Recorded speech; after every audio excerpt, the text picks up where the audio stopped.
Hero Club presents Los Ingobernables de Tokusatsu. Alright, welcome to a new episode of Los Ingobernables de Tokusatsu. I am one of your hosts, Wheelchair21, and oddly enough, on this episode, we have every main member of this damn show. So first off, we have the return of Projekt. You know I never left, right? I was here the whole time. No, he wasn't. He's just trying to tell you that, but he wasn't. You're lying. You're lying. I don't know. You weren't Projekt here. is just he believes in the clone conspiracy, man. Yes, the clone conspiracy. And with us, as usual now, is, well, Janitor Joker, the Green Vape. Oh man, I really have become the sixth Senshi. I've invaded the show, and now I can't leave until I die. In episode 45 something. It would be like 45 or 42. It always is that time. Hey, it's okay, man. Don't worry. I know Wheels has you handcuffed to his chair. The keys are actually under one of the tires. I just don't know which one. Oh shit. Well, this episode's already started off interestingly enough. All right, so today's episode, we go to the lit list, which we'll be talking about the recent Televikun stands that came out early to / late last week. Like, they kind of happened while we were actually recording last week's episode, and we were just so busy just doing the discussion on Jin in Die Ranger that we kind of just didn't have time for that. So we'll be doing that news this week. We'll be also having a discussion on how to get into Ultraman, what's the best way for fans to watch and enjoy the Ultra franchise, and what are some series we think that people should honestly start with, and what are the ones you shouldn't start with. This is kind of a weird discussion that we've also mentioned back in our first episode when I was talking about why I like Ultraman and why I don't like Ultraman, and why people need to see it. But anyways, this is going to be a real explanation on why people should or how to do it the effective way. And but Wheels will say that if you like Max, just leave now and don't listen to the show. All right, bye.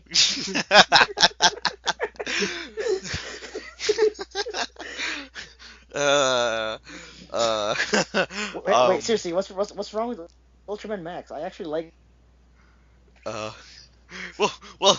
We'll have to save that part for the later half of the. We'll save that for later. Because at least there is something almost as bad as Max or even worse, and we'll get to that. We'll get to that part.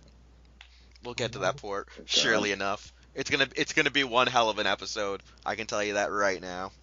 So I'm gonna go in the order in which superhero time occurs for our news. So for the Q Ranger news, the only scans that we got is that, well, Scorpio has a monster form that is Stinger's brother, played by the actor who portrays Kamen Rider Zangetsu and Gaim. He will have a monster form, but yeah, the thoughts that, Stinger's brothers is gonna actually be Scorpio and be an actual monster is kind of interesting. I mean, we kind of felt like that was gonna happen, but does that mean Stinger also has the monster form? What's our thoughts on that? I guess, Projekt, since you've been away for a while, what do you think?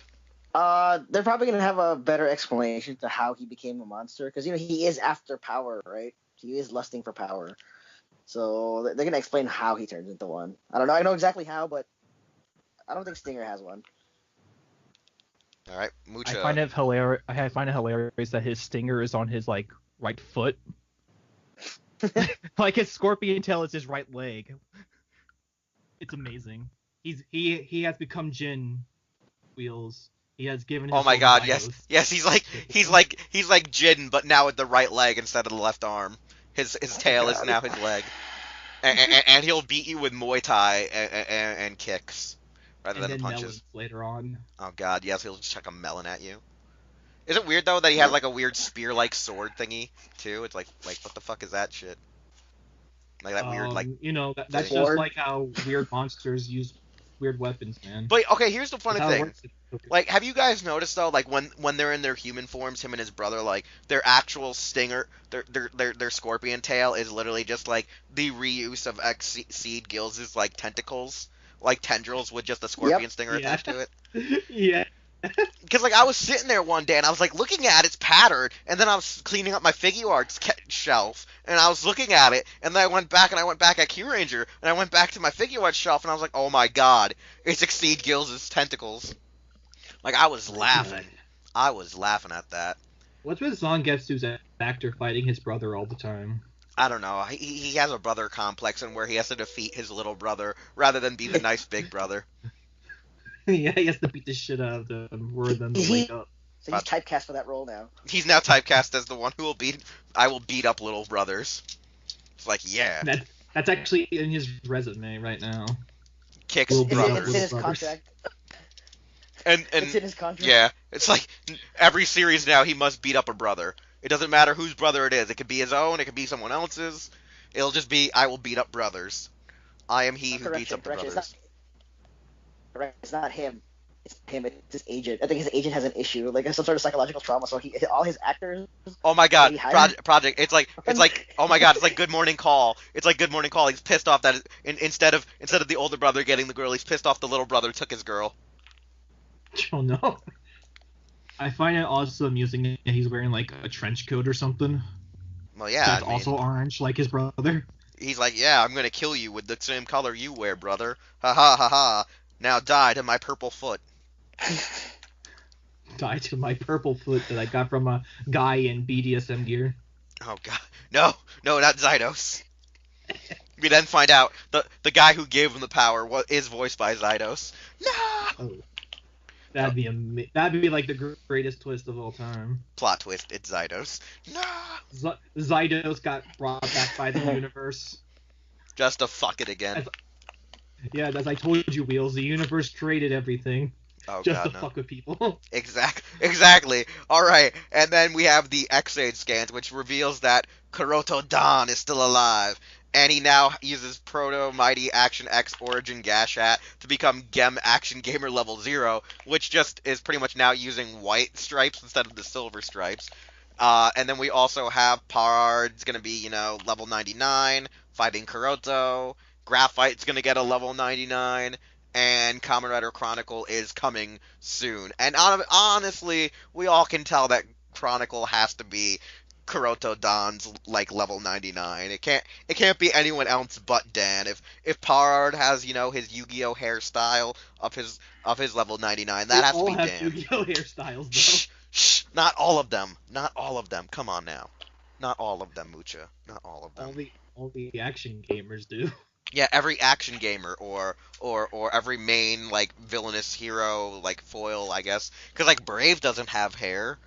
Snipe doesn't really have hair. He just has a bang. Exactly. He just have like that one strand of hair that's covering his eye to make him mysterious, like in anime. Oh God, the anime emo hair, not the protagonist hair. You're the emo hair. Yeah, but like I gotta say right now, who would have thought that? Like I still can't believe Graphite's still around. I thought he'd been gone like ages ago. Like I thought he was gonna die. Like when I heard that he came back, I'm just like, wait, who was that again? Because like Graphite, I completely forgot about him. Like Graphite was like their big kind of like antagonist during the beginning part of the show with Kuroto, with Don, and then like Don's dead, but he's not really dead. And then Graphite now gets a level 99, but he's a bugster, not a rider. Like, he's a full-on bugster. So that's going to be crazy. I don't know what that's going to be going into. That's some hacking shit right there. No bugster can be a Kamen Rider in this show. Yeah. Well, actually, there are bugsters that are a Kamen Rider, because, I mean, look at Poppy. Alright. Poppy is a bugster who was viciously abused. These are some shit-ass mods. I know, right? Who's modding these games? Where are they downloading these mods? Why is the DLC so expensive? Yeah, you know what you pay? Your actual soul. Yeah. Oh God. Your soul and your life. And that's what happened to Laser. He paid his life for his DLC. And then Toei immediately regretted it and then put him in a bunch of like movies and spin-offs because they're like, shit, we killed him off too soon. We killed off the best character. What do? More DLC for everyone else. Oh God, I think now we need to go to the real universe fuckery, which is Ultraman Xead, since we found out that his host is called Riku Asakura, who's portrayed by Tatsumi Hamada, who was actually now in Ultraman Zero Revenge of Belial, the movie, which is ironic that the kid that played Zero's host in that movie has grown up to become Belial's son's host, and, he's going to be our Ultraman. I think that's the craziest shit thus far. Like, he's not the same character, but he's playing a different character in the lore. I'm still not too keen on some of the Xseed suit or the concept of the series because, like, why the hell does, like, he just show up now and, like, steal the spotlight from Zero of all things to stop his father? It's like, the storyline was built up to be Zero versus Belial, and now it's like, no, it's gonna be his son versus father, and it's like, this is some loony shit right now. This is some Looney Tunes shit. As I watch Looney Tunes on Boomerang. I love how this suit looks like someone like did a Photoshop edit and just like painted Belial's eyes as blue, just to make it stand out a little bit better. Isn't it basically the same suit except just color palettes?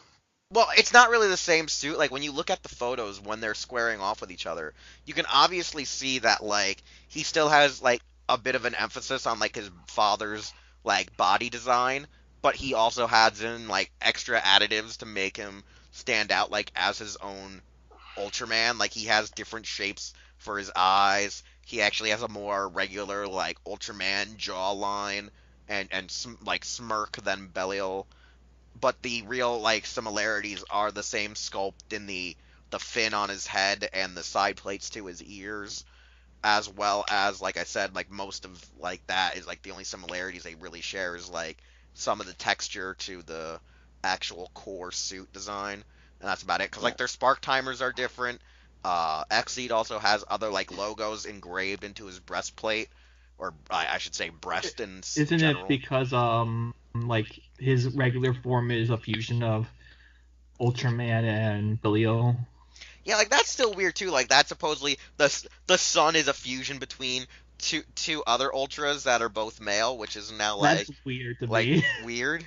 Like, wait, your true form, like does that mean he's gonna have a form like Orb, where he actually, wait, like, his origin form is like his actual final form, whereas, like, his is true it design? I don't know. like, or is it implying that Belial and Ultraman got it on, and that's what happens? Is that how they reproduce? Like, they can actually reproduce no matter what gender they are? Like, Maybe that's why no one ever questions who like Zero's mother is, because because he, it's like, another Ultra. like we find out, like, Seven It's got it. Cosmos. Oh god, no, no. We Oh, figured it out. We cracked the case. Wide open. oh god. Put it on the billboard or on the On the Wikia on the page. board. On the Wikia Yeah, page. put it on the wiki page. Oh god. Speculation. Cosmos and Zero and Seven, Seven. got it on. God. It's not Anne's child. It's Cosmos and Sevens. We cracked the code. We cracked the reproduction code. Very sneaky Subaraya, but you couldn't get through us. We got to go inform Ultraman Explained. He'll be shocked. But yeah, no, like, I want to know what's going on, especially due to the fact that the early scans for the series that comes out in July hasn't revealed the suits for the monster fusions just yet. Like, we still know that we have fusions between monsters, which is going to be the most ludicrous shit. I mean, technically Orb kind of solidified we're going to have fusions now of monsters fusing into other monsters.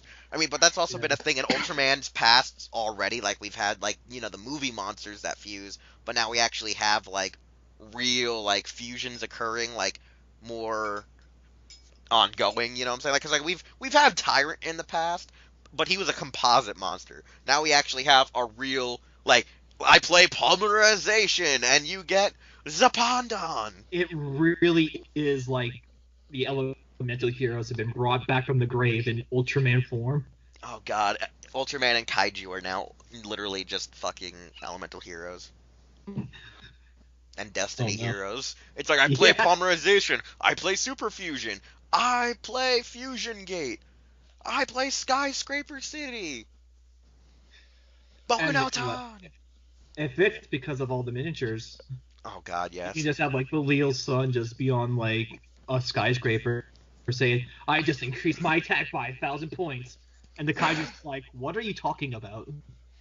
Don't worry about it. Just go watch Xead. So yeah, like that's the biggest story right now, is that, like, you know, Xead, like, scans are coming out like 2 months before the series even airs now.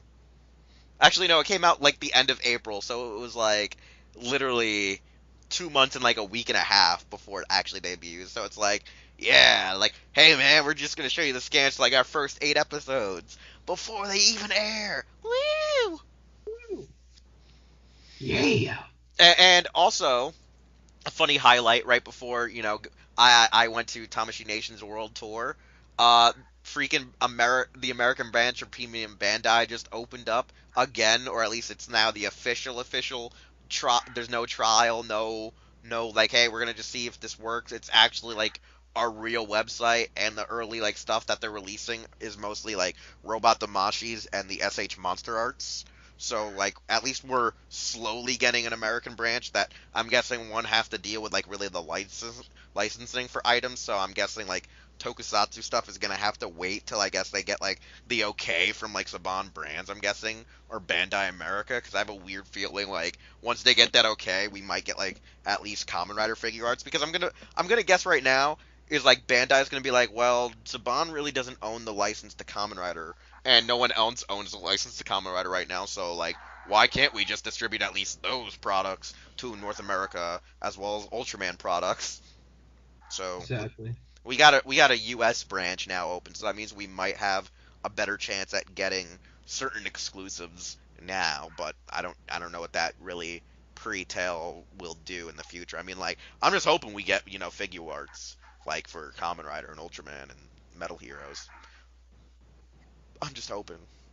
I doubt I it though. mean, I mean, technically speaking, like there aren't a lot of Sentai figure arts to begin with, so Yeah, I mean they're already dead. They're already dead. yeah, So I mean, yeah. like Like we can get Bandai that. was just like, nah, we're Sentai, we like you, but we don't love you. Yeah, and literally that was one of the biggest arguments I heard of the Tamashii World Tour. Was everyone was like, "Where's our Sentai figure arts? Where's our Sentai figure arts?" And I'm like, "Well, Akiba Ranger killed Sentai figure arts for you, everyone. So blame them." Yeah. Oh man, that was just so funny though, being at the World Tour. I mean, like most of it was just Dragon Ball. Honestly, like anyone looks at our coverage on the website, most of it's really just Dragon Ball and some Star Wars stuff. But there was like a few other things, Sailor Moon, that Digivolving Spirits War Greymon, which has like a lot of people questioning what the hell that thing even is, and we won't find out for a whole another month. Like that was the biggest like giant middle finger to all of us. Was we don't even know what the hell the Digivolving Spirits War Greymon is, and all the exclusives sold out within like hours. So I'm like, nothing too special. But yeah, no. Tamashii World Tour. Go check out our coverage on Hero Club, as well as like I said, go check out Bandai's American branch. It's just slowly growing and opening up, but we're probably gonna get some cool stuff. Hoping. I mean, like I would love to get some Kamen Rider shit without having to go through middleman. But whatever, whatever. Yeah.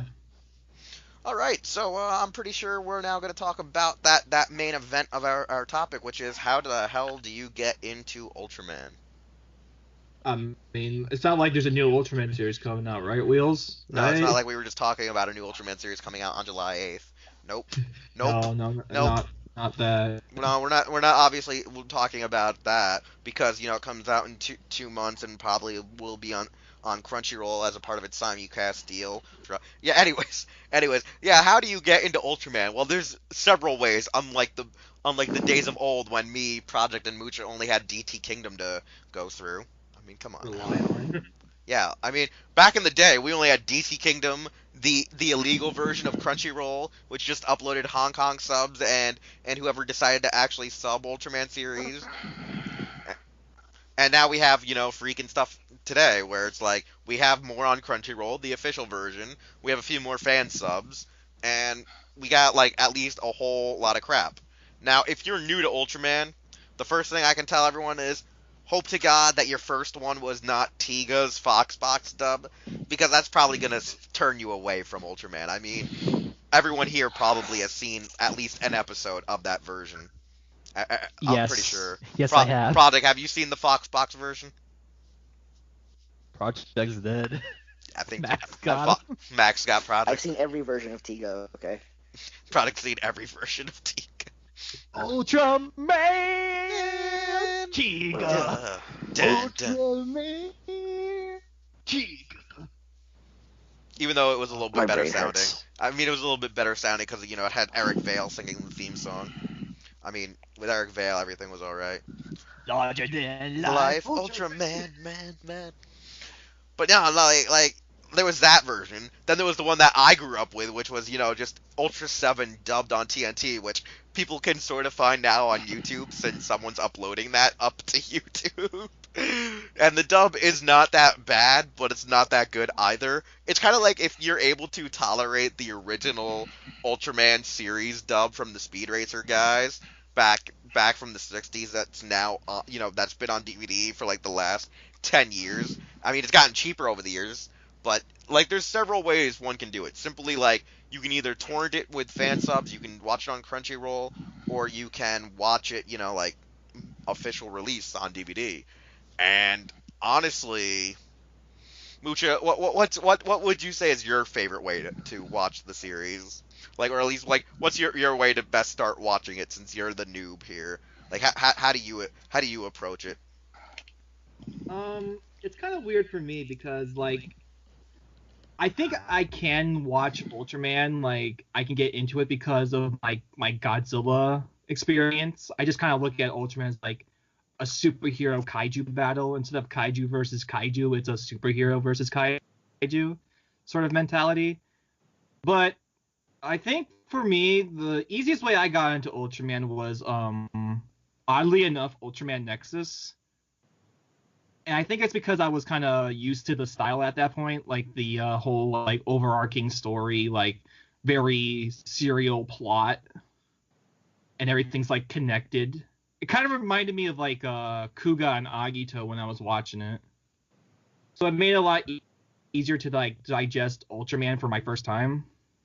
Yeah, that's the funny thing is like a lot of people, if like they're watching Ultraman now, since Nexus is on Crunchyroll, like it's a very straightforward series. One of its biggest problems, though, it's written for mature audiences. It's a shorter series due to the fact it was canceled during its duration, and Yeah, because of like ratings, right? yeah, I because believe. one of the reasons that it was screwed up was one, they made it more mature, so it got pushed to earlier hours in the day, and then that hurt a majority of its viewership, and it got canceled. So, like, watching it is a lot for a lot of the more modern day Toku fans being at the age of like 15 and up. You're gonna love most likely Nexus due to the dark storyline. However, like there are some people that deal with the issue of wanting to deal with continuity. So like they may go see Ultraman the Next and be actually turned off by that movie because for some reason it is a slow burn of a movie and a lot of people are not enjoying it as much as others used to back in the day.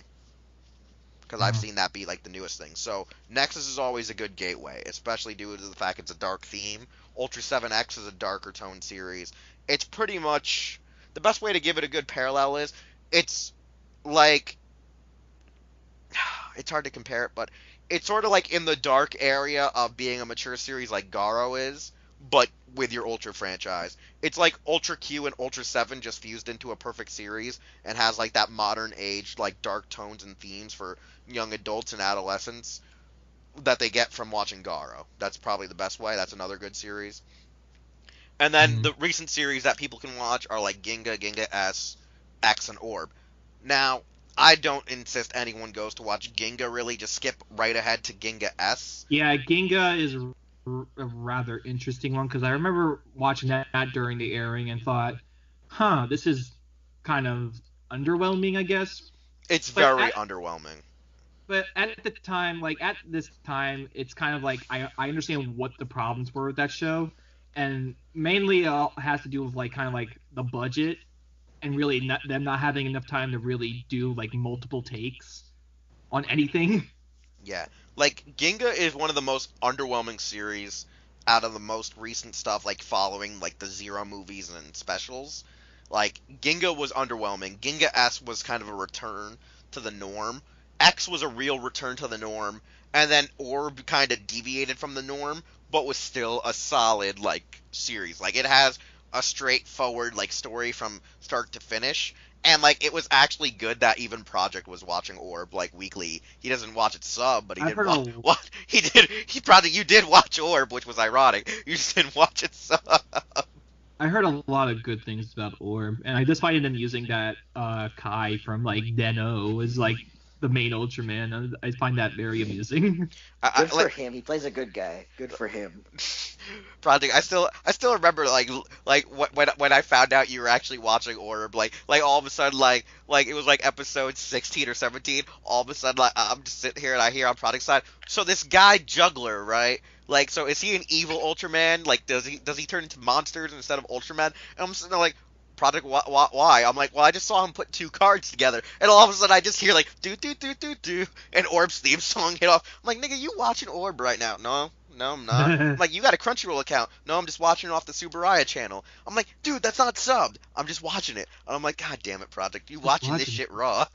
I'm like, and then Project had to have me like translate the shit that got confusing. He's like the story for Orb is like one of those ones where you kind of don't need subs to kind of figure it out because they keep showing the goddamn same flashback every episode. It's like so that's the only thing that hurts Orb is anyone who hasn't seen it yet is they kind of replay these flashbacks and sort of like every 5 episodes begin to further the expansion of this one flashback scene, revealing more of the backstory.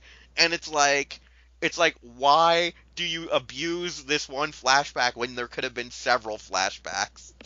Because Kamen Rider Black did it, so they thought they could do it. Oh god, if that's really the real reason, shit. It's like, yeah, we just went off the Black mythos of just have one flashback and build off of that one. Yeah, I mean, Juggler is basically Nobuko, so why not? Oh Jesus. Oh Jesus Christ. Oh no. Oh god, it's kind of true. It's kind of sort of true. It's kind of sort Uh, of true. God damn it, Orb is just Kamen Rider Black. Oh Jesus Son Christ. of a bitch. Oh god.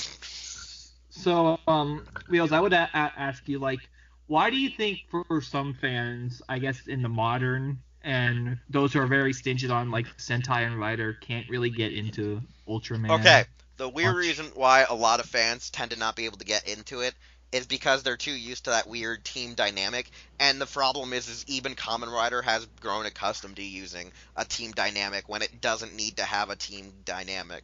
So everyone's just pissed off that it's like a solo hero going out, always doing all of the action really himself, growing big, wiping out the monster, and then like nothing's left for the human cast.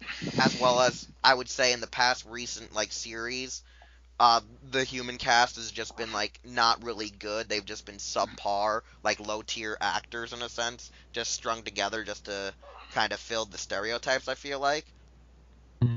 So it's like a feeling of not having many characters to really relate to besides the hero, and they just kind of feel disinterested. Yeah, because like the funny thing is like if you go back and actually watch Tiga and Gaia, like the entire cast, like everyone has a role to the team of like analyzing like what makes the kaiju tick, then revealing like, oh crap, he may have like a weakness under the armpit or hit like in his jaw. Like if you grab it a certain way, there's a pressure point that'll just make his body go numb, allowing the Ultra to just punch it in the face 10 times before it cracks open the skull or some crazy stuff. Because like Tiga, you have Hiyori, who's like this loser, typical nerdy guy who always actually finds a way to help them get around their issues. You have Shinjo, who's like this badass, cop-like version of like a member of the team.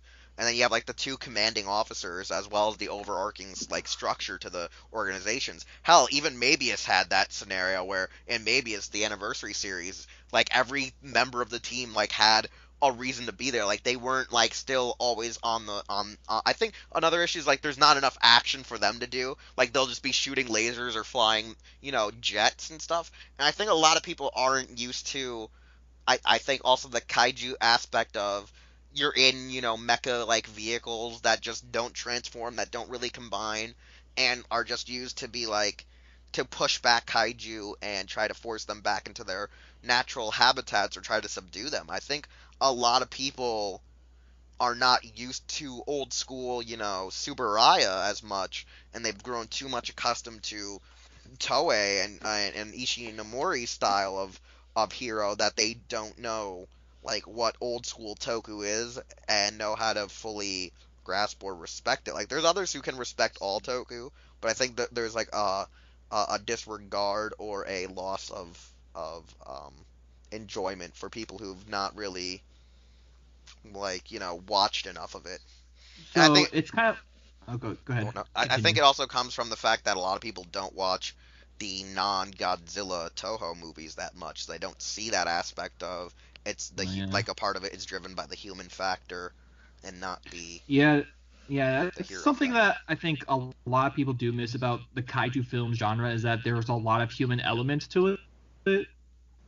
Like when they think of kaiju film, they usually do think about like the monster destroying things, but what they don't realize is that there's a lot of like talk involved between humans, the interactions between humans, discussing like what to do about the kaiju, what are like the precautions and everything. And oddly enough, there are a lot of romances in these kaiju films as well, which is pretty amusing when you think about it. I mean, look Like at even like Ultraman the original Leo. Godzilla. He like look at Yeah. Ultraman Leo. He gets like he has like a girlfriend, but like he has like a bunch of side bitches depending on the episode. I think that's like one of the things that appealed to me about Nexus is that I felt like what you said was like the team had personality.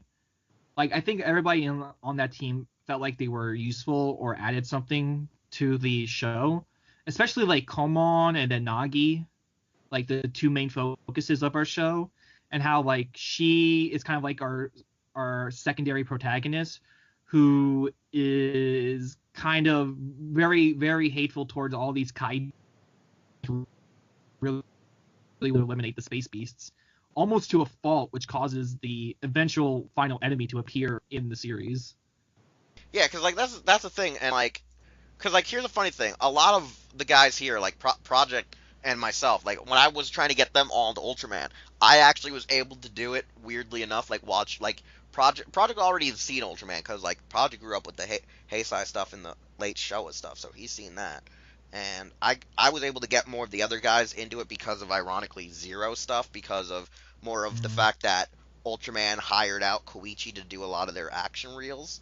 And when you watch, the Ultra Galaxy Legend movie or whatever, Ultra Galaxy, I always screw up that name, Ultra Galaxy Legend, the movie or whatever.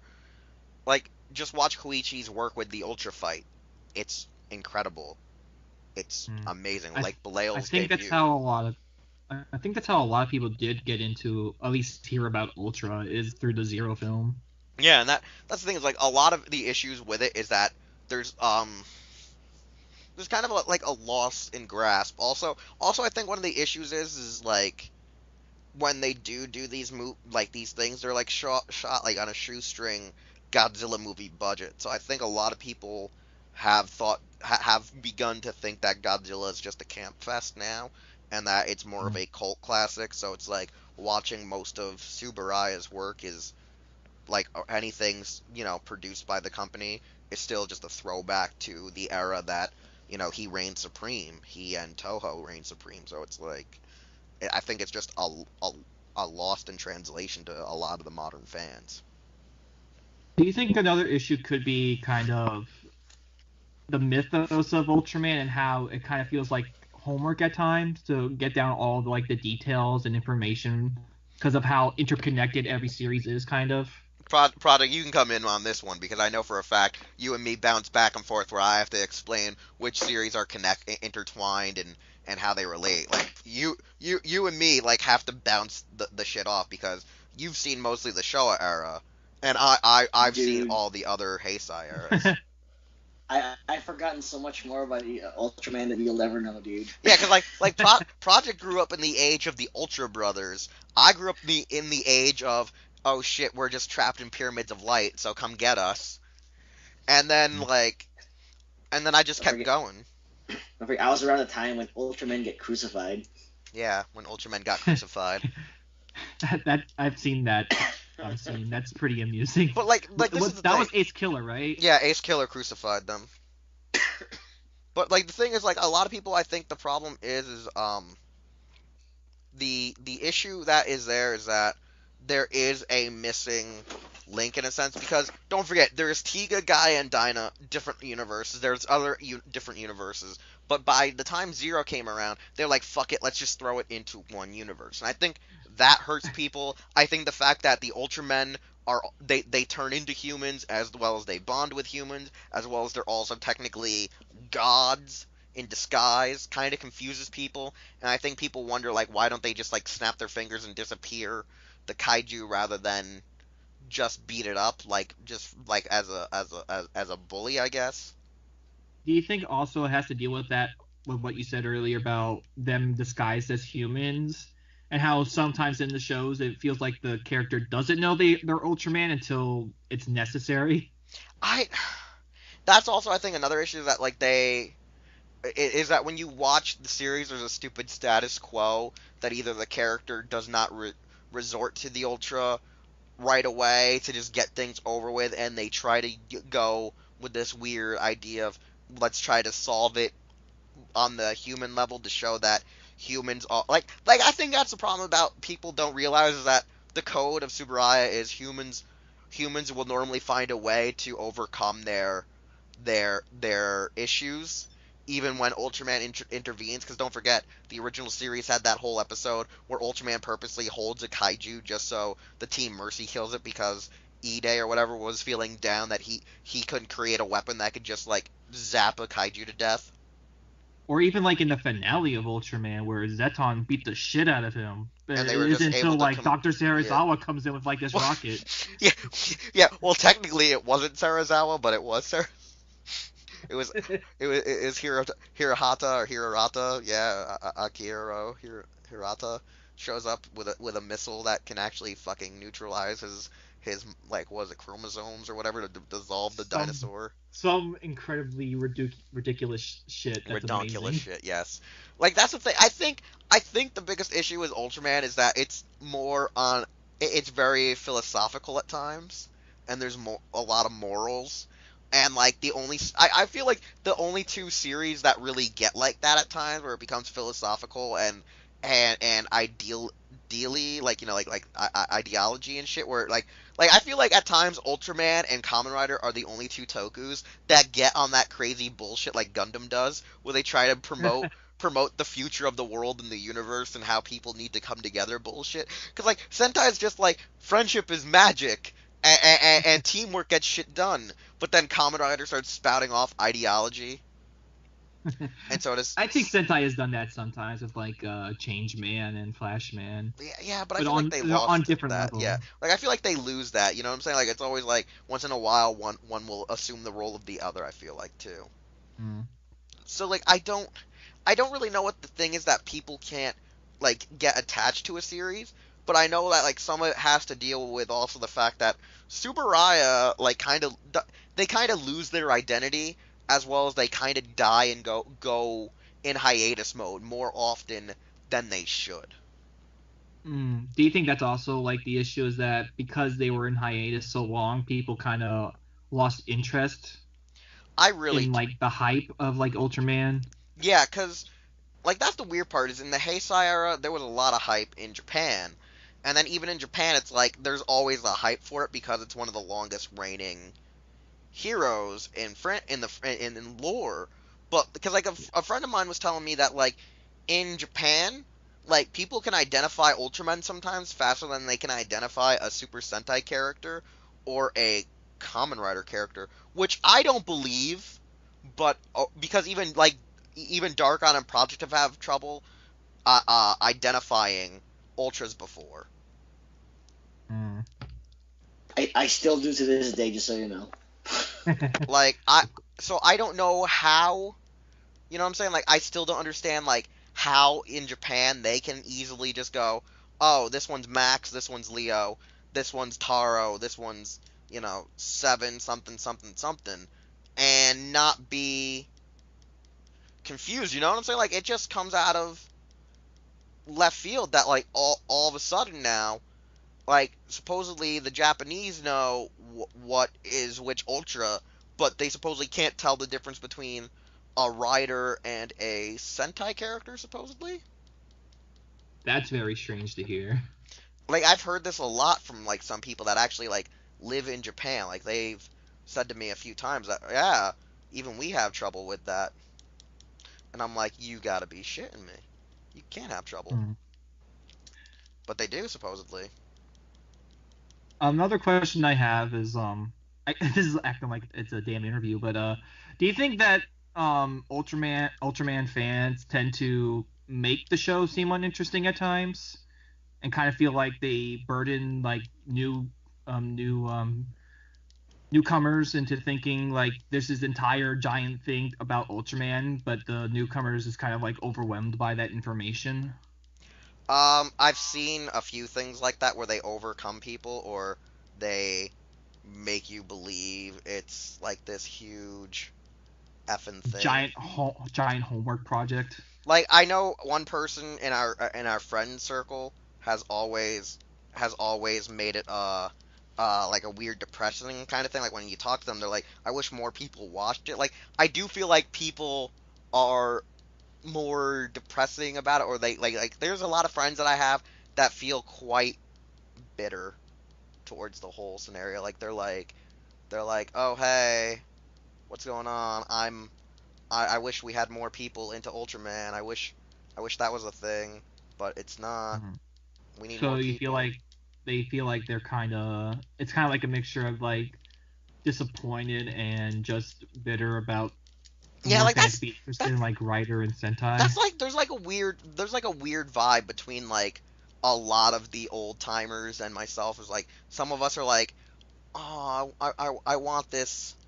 I want more people to watch," or it's like, "Why aren't more people watching?" And I never understood that. That always has puzzled me. That actually has puzzled me, like why people are so bitter and not so happy about it at times. And like there's others who are just so happy to be into the Ultra series and whatnot, and they actually get more people inspired by it. And then, like I said, there's just others who are just totally just upset and wondering why can't it happen? Why isn't it happening? And I think also it's also our self disappointment in that there's not others doing it like us. There's Mm. not I don't know. It's confusing because like I watch it all the time and I'm like I never felt anything wrong about it. I mean like there's certain shows where it's so bad that of course you're not gonna be able to get people interested, or of course some series aren't going to interest everyone. But I feel like you got to just know which ones are good, and I think one of the biggest problems is also it's just like Rider and Sentai, is that one person, um, or a lot of people will like one series and not like another. Because I mean, I get into this argument a lot with people is that um, a good series often tends to be ones that have like weird I wouldn't say weird stuff, but I feel like a lot of the good series are the ones that like can hook people in, and sometimes that's not usually the best ones because there's the argument of why do people like Max? Max is sometimes a 50-50 show. Like I see a lot of people love it, I see a lot of people hate it, and I'm one of those people who technically hate it. There's a lot of great minds that worked on the project. That doesn't mean it's great, but I mean Mm. that's the thing. I think that the problem is that we don't, as a whole. I think the problem is some people maybe just even the pros don't really fully grasp and understand what maybe Ultraman is. I mean, like at times it's like it changes, but it still has an identity, and yet it doesn't. I feel like too. It just feels like I feel like it's a piece of clay that just always keeps changing its shape, but still it's a piece of clay. You know what I'm saying? So it's like there's something Hmm. always there that's a property to keep it the same, but then there's also a property that makes it different. It's like the way you sculpt it or shape it, but it's always going to be like just a piece of clay. Yeah, I get you. I will give Ultraman credit that so far, even though I haven't really watched much of their like newer stuff, I will say that it feels like they still have the Ultraman identity, the Ultraman mythos behind them, like still like relevant, Yeah, as opposed to like Kamen Rider today, where that's a topic for another time, but like how I feel like Kamen Rider isn't really Kamen Rider anymore at this yeah. point. Like I would say, like this is the best way with Ultraman. Ultraman now has assumed this full-on identity that it's like the reason they keep coming back to the Earth is more or less it's the fascination on the evolution and the drive of the people to surpass, I guess, their limits, their odds, and their adversities in a sense because they're a society that hasn't fully evolved yet, similar to their race. Because as we discovered, they're much like humans. They've always been a lot like humans before an So it's evolution process. So it's like they're fantasized and they seek to help Earth in whatever way they can. They have like a great passion and love for this planet. So it's a weird thing where they're space cops, but at the same time the entire race it comes to this Earth, comes to our planet because they're I guess they love the They have hope drive. for it. Yeah, they have They like have this hope weird for it. hope. And I think that's why I also love the series is that Ultraman has always been highly I feel like uplifting and inspiring. Like it does more inspiration than Kamen Rider does. Like Kamen Rider is like that inspiration you need as a person to be like an uplifting good Samaritan. But like I feel like Ultraman has that thing that you're missing to unite people, and even Sentai doesn't fully grasp that. I feel like that's one thing that the series doesn't do at times is that it doesn't bring people together, even though people don't watch. It's confusing. Um, I will say I think like what you're saying is like Ultraman's very inspirational and showing like humanity has hope despite all of our faults. Yeah. There's still like a greatness to us that we can't really comprehend, but like we will eventually, or we will try to overcome some obstacles in our way. Yeah, because like look at the times where like a guy will do something bad to fight the ultras, and then like honestly enough, he's like does like the Naruto talking jutsu on them, and they become like freaking good people. They work together. They start overcoming their problems. Like Tiga, the guy who is evil Tiga, who reforms and helps them save Tiga, is like a good example on like the story of adversities and coming together. That's the weird thing is like I hate being like that broken record, but it's like there's certain series that teaches you like simple values that I feel like people always complain, oh, humanity this, humanity that, society this, society that. I feel like that is why you should watch Ultraman. It bridges that gap that people say we're supposedly missing as individuals or whatever. You know what I'm saying? It feels Yeah. like something that we've been hoping for a long time.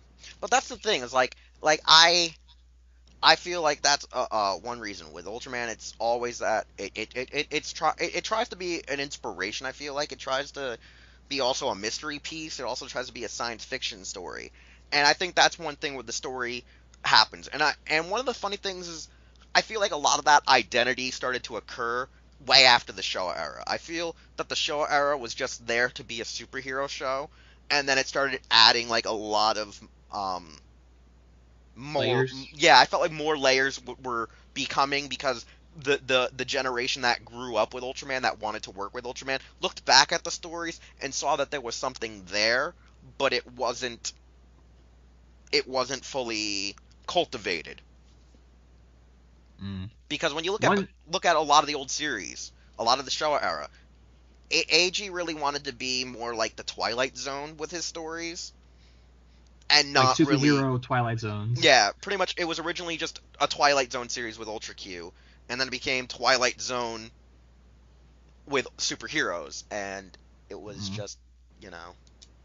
But I think that's like one of the great things about like Sentai, Ultraman, the Metal Heroes, and Kamen Rider is that they are inspirational and have like different ways to inspire people, whether it's through self determination or through telling us like there are people around us in our lives that will help us, or just telling us about how humanity is there's still hope for it, Yeah, because like I, or I that will. you're a badass metal ninja. Who knows? Yeah, because like I'll tell people right now, the best series to always go out and watch is actually a majority of what's on Crunchyroll. That's a fact.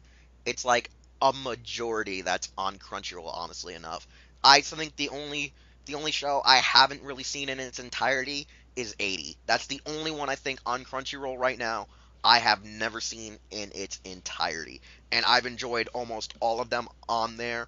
The only series, like I said, I've never really been a fan of is Max. And like I'll tell people all the time, one of my issues with why I don't enjoy Max is really the characters, the stories, and other stuff. Like one of my favorite characters is the female.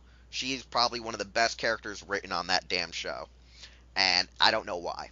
And as I said in the very first episode, Shaun White is my most hated character. And if anyone wants to go watch like old Showa era stuff, go watch the original one. You might not like it, you might enjoy it. You never really know And I think that's the thing, is like some of the older stuff, a lot of people still just don't give the chance to watch. And me and Project go back and forth that it's that weird disconnect of people not understanding. The budget wasn't great back then. It was the budget of its era. It was the production of its era. It's the style of its era that is, what it was. And you can't really fault them because like they could have gone above and beyond, yes, but they didn't really have the ability to do so. If they would have done so, they'd have had shorter series at that point because of how much money they'd need to put in the suits rather than the action. And the fact that back in the day, a majority of Toho's guys liked AG so much they were just willing to go work for him, for regular TV deals is something. I mean, a good a good a good small amount of the the the Toho actors worked for AG. They went right in there and would do full on episode appearances or cameo appearances per season.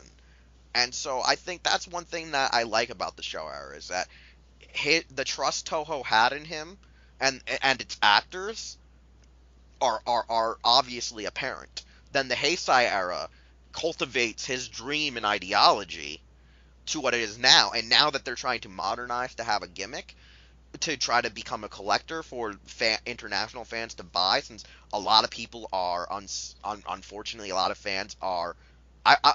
This is what I'm not going to say anymore that we're really collectors. We're just consumers. We just consume, consume, consume, and that is our equalization. Like our mentality for consuming is, oh, I'm collecting. No, you just want to consume at this point. So it's Yeah. like it's one of those things. So it's like Ultraman's kind of finally evolving where it needs to be, where even though it shouldn't be. So it's one of those things where I feel like if you want to watch Ultraman, you gotta have a very more, I feel like sometimes an open mind, but you shouldn't be like trying to act too sophisticated or know it all at times. Because like there's just sometimes where like it's just fun to watch. Like the show era, I feel like it's just fun to watch until you get into that dark like freaking shit where you're like, what am I watching?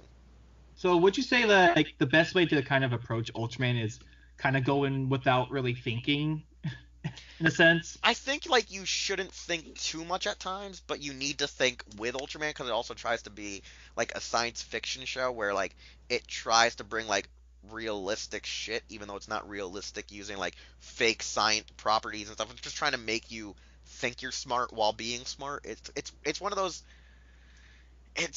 ones where like Ultraman is just, I don't know. It's very. I feel like just Ultraman's I like one of those like dumb like philosophical shows for dummies kind of thing where it's like anyone can watch. You just gotta like allow it to happen. I think another thing that might also bother the modern fans is something I've noticed a lot from modern fans is the they don't exactly appeal to episodic nature. Yeah, I think that's also one of the issues with like a lot of the older Ultraman series is that there's too much episodicness in it. There's not enough of a driven story. Like I've made the excuse in one of the parts I cut out of an episode between myself and you. I think 2 weeks ago was Tiga's one of my favorite episodes, or not episode series, but a majority of the series doesn't have overarching plots compared to say Gaia. And I don't think that's actually like a bad thing personally. I think like episodic is just another form of like ingesting like the entertainment, and I think it also adds a benefit of having it like you not having to worrying about the overarching story. You can just go into the series and just like the episode and just be excited for the That's episode. that's what I think I like about Ultraman at times too. Is like it's just better for uh duration fodder, like when you need to kill time, and that's why I also like Sentai. Is That's why I like the it Showa kills. era a lot. I do like how the Showa era just kind of feels like every episode feels like it means something.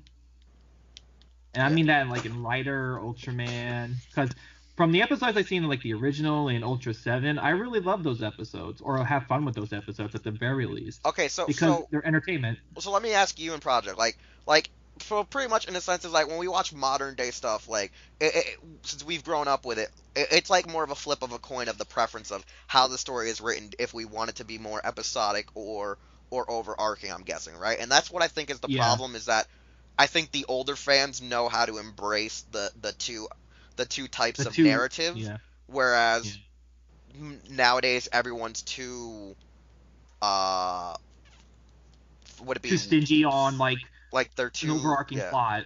They want an overarching story because I feel like they want to watch the end of the series and have it feel like it meant something because like they want to have like the I guess to use a JoJo term, the roundabout story. Like everything comes full circle from beginning to end.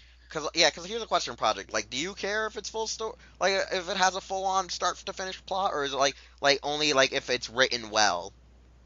If it's written well and it makes sense, I'm happy. But it's the Yeah, me personally, it's the fight scenes I just like. As long as it's okay, as long as the I fight think scenes are that's like good. yeah. That's I not think even. that's That's like not. one of the greatest things about like Yeah. the Toku is like them having like the action. Like if the action is fun and entertaining, I feel like that's worth your time because that's what exactly the shows Yeah, are cause like action shows. Because like I feel like that all the time, and like I feel if you're able to get it to be an overarching show while being entertaining, that's great. If you can still make it episodic, but still have an like the subplot at least still reach to your overarching like what at least maybe hint or foreshadow your end game, that's also good because that still occurs in Toku. Like they've still done it where the main plot is still loosely foreshadowed, but you don't really realize it because like they either have it that it's really a part of the mysticism of trying to understand like your own power, or it's just a part of like a foreshadow of like the villain, himself wandering the world. And I I think think the think one of the prime examples is Kuga. yeah, it's like like the story is there, but you just gotta like wait for it while other stuff is occurring. Yeah, because it approaches everything like every like show like a cop drama where it takes two parts, like a full hour to have them figure out the case and stop the murderer from killing more people. While all that's going on, there's the mythos and mythology that's building up to what exactly the Kuga powers are and what the hell Dagoba is. Yeah, because like I feel the issue that we have is that like Ultraman is like I say, I hate to say it, but I feel like sometimes Ultraman's more for like the older fans than it is the newer fans, even though like we want more newer fans or the series is gonna go back into hiatus. I think it really kind of it's again like something I brought up during the Dive Ranger podcast. It's this idea that I think the newer fans are kind of inflexible. They have a specific idea of how they want these shows to be. And that's not necessarily a bad thing, but it also kind of limits what you can enjoy at times.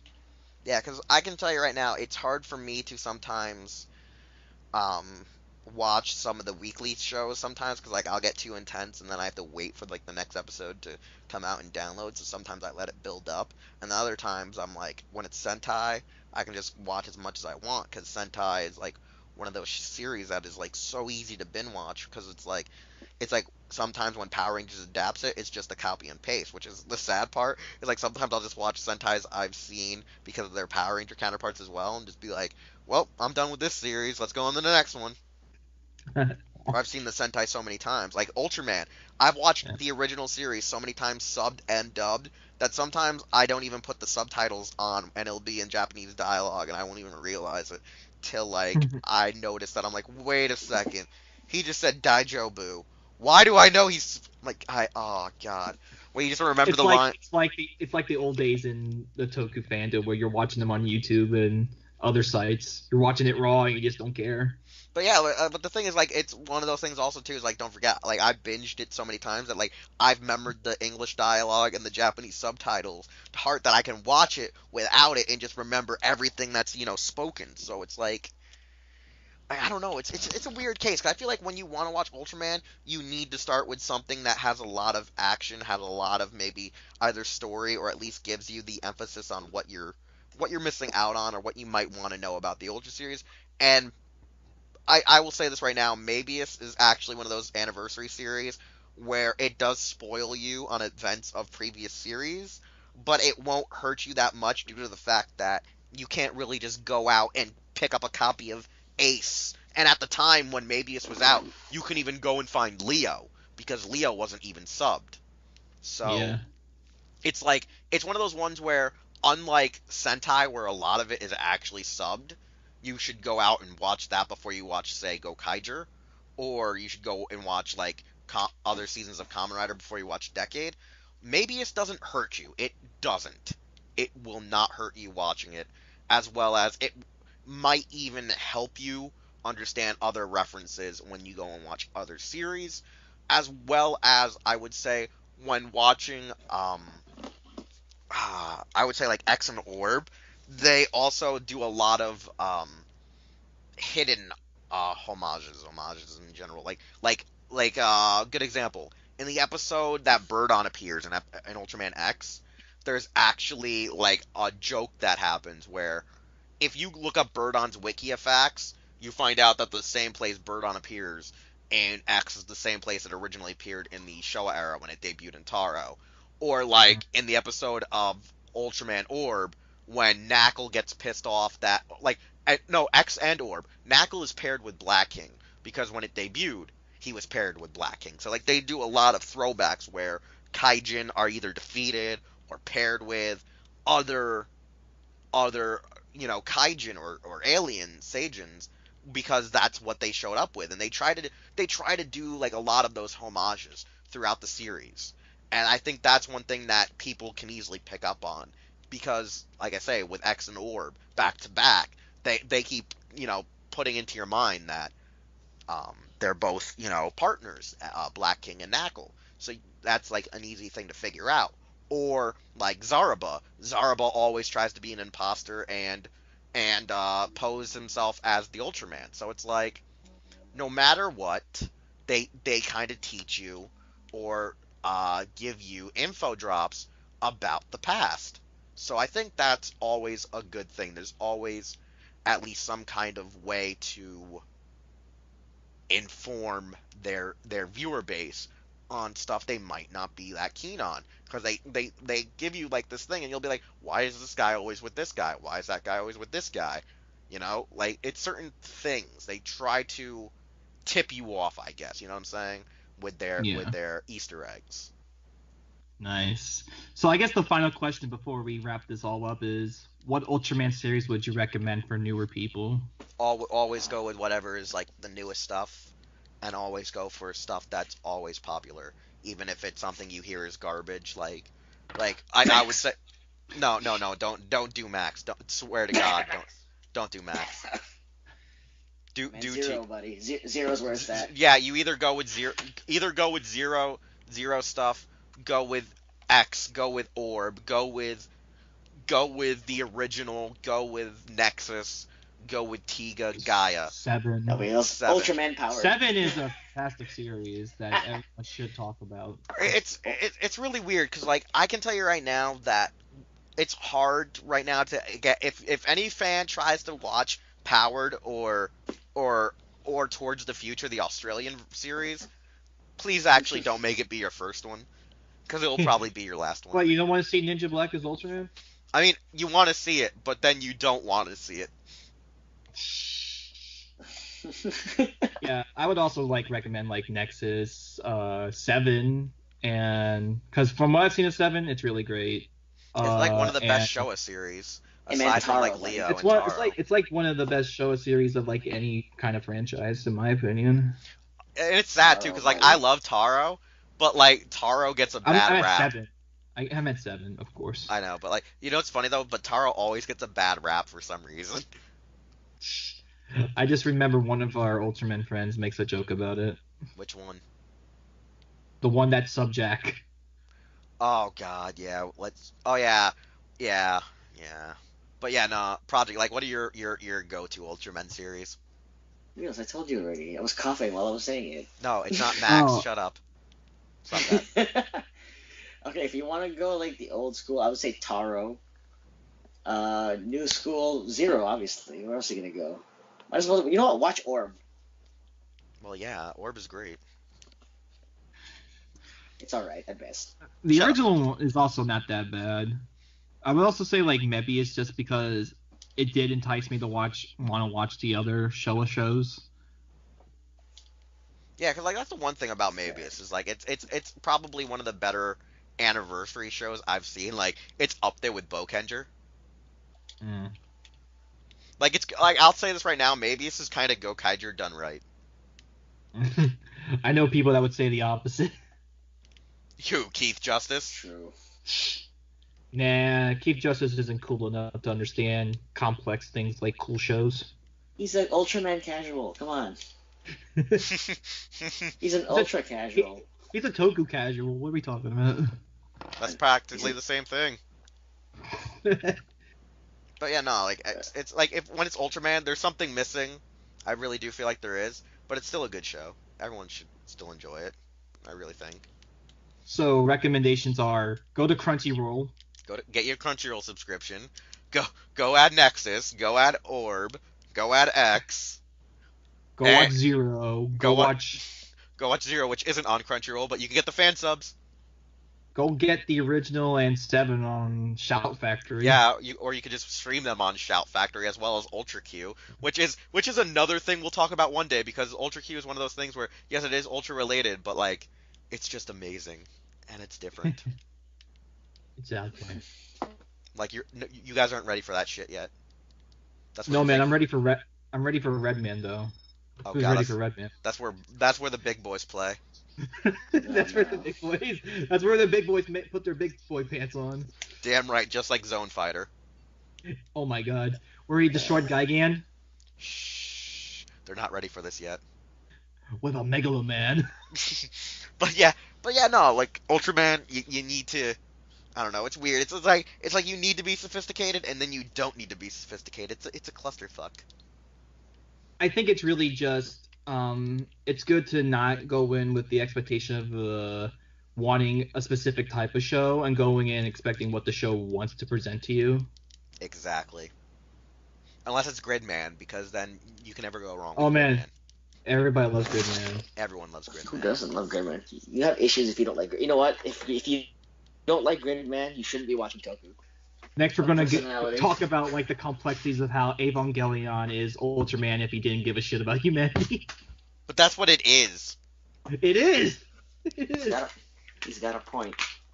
And that's what it fucking is. It's like the alternate reality Ultraman where Hayata just like gets killed and Ultraman just goes like, "Good for him. He deserves death." Fact. But no, like all I can say is so we can wrap this show up and so I can try to figure out how I'm gonna edit this. But it's like, if you want to watch Ultraman, like you gotta just like be more open, but also understand it. Like later seasons, like the more modern day stuff, is actually trying to sort of like teach you something at times.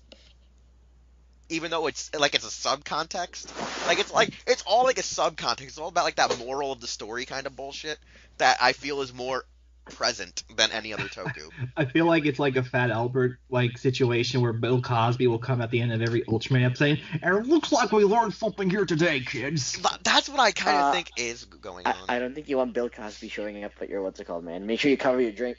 Yeah, I was gonna say this is before that though. He was doing that shit during, okay, buddy. You know Oh god. No! He's balling with those pills and cheered them like Curry. Oh god, no. We're all going to hell. This podcast is going now. Yeah, but that's all I can say is like if you want to watch Ultraman, you just gotta be, I guess, open-minded, able to enjoy Toku.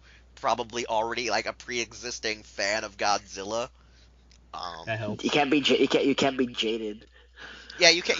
You shouldn't also be jaded. And I feel like it's funny too because like I see some like high and mighty like Toku aficionados or at least self-proclaimed ones who love Toei stuff and they're like, oh, I'm spurned by Ultraman because it doesn't have X, X, and X, and I'm like, yeah, that's because it's not created by Ishinomori, you fucking moron. All Ultraman should be a Nazuman confirmed. Oh god. Like that. Every Ultraman should be a butterfly man. Like that's the thing too is like I sometimes like it's confusing for me because I see that a lot. Is like they have like these expectations. I'm like because it's written by Tsuburaya and his staff, not fucking Ishinomori and his group. Yeah. But that Kamen Rider discussion is another topic. Okay, this is the last thing. This is the last thing I'm going to say right now about Ultraman, and this is the last thing I want to say, is that unlike Toei's products, we don't have a writer called Inoue fucking shit up. No, the writer is known as Bandai and Toei. Yeah, and oh no, the other fuck up we have over with Ultraman for some reason is that technically one of, I think, the directors or producers is a former JAV director, which is kind of weird, but it kind of makes sense now as to why a lot of the girls do a lot more skimpier things lately in Ultraman. Which always gets a thumbs up, and why Bill Cosby was in Ultraman Orb, wasn't it? Whoa, let's not condemn Orb now. Okay, he was in Max. He was. Whoa. Nothing wrong with Max, okay? Hey. Okay. Fine, we'll split the baby. He was in Cosmos. He was in Cosmos. Oh god, this is bad. We're all going to hell. When the actor was on court trial. Oh god, we're all going to hell. Oh god, I wonder how I'm gonna edit all this. But anyways, so like we say, there'll probably be more talk on Ultraman when we actually go and sit down and watch more series as a group together, since I kind of want to get Projekt to watch it, Ultraman Orb subbed, and I'm trying to get Mucha, as well as last week's guest, Alex, to watch Orb. I'm like, these guys need to see Orb, because it's amazing. One of these days... I've seen Orb. Yeah, did you see it subbed, though? Why do I have to watch it subbed? Do I look like I need to watch it subbed? Possibly. 60-40. 60, yeah, exactly. Anyways, we'll eventually go back to talking about Orb. We'll probably be talking about Xead in the future. And next week, I can guarantee you, we'll be talking about Kamen Rider, Thy Name is Metal Hero. And literally that is the title of next week's topic. So if anyone's trying to figure that one out right now, well, we hope you can figure it out by then, because we're still trying to figure that out. Anyways, Projekt, tell people how they can find you on social media. Projekt RDM on Twitter, and Projekt One on Instagram. Mucha. You can follow me on Twitter at Janitor Joker, or follow my podcast at Toku Warriors, or on Facebook, Toku Warriors. All right, and I'm Wheelchair21, pretty much on Twitter, Facebook, YouTube, and my Instagram is Taja_Doyle. Hero Club is Hero Club for Life. You can see it on, one of the title cards here on the video. And eventually we will try to get this podcast on, I think, iTunes and most likely SoundCloud. Right now, probably the best bet is it'll be on SoundCloud first, and then iTunes later. Anyways, like we said, next week's topic will be Kamen Rider, Thy Name is Metal Hero. Hey, it's Wheelchair21, and thanks again for listening to an all-new episode of Los Ingobernables de Tokusatsu. If you want to hear more content or see more content from the Hero Club YouTube channel, we're going to need you to subscribe, like, comment with some feedback, and share this channel with a friend. We also would like you to check out our website, hero-club.com, and follow us on various social media outlets just by looking up Hero Club for Life, as well as the stores you see are where we shop. Anyways, thanks again, and we'll see you all next time.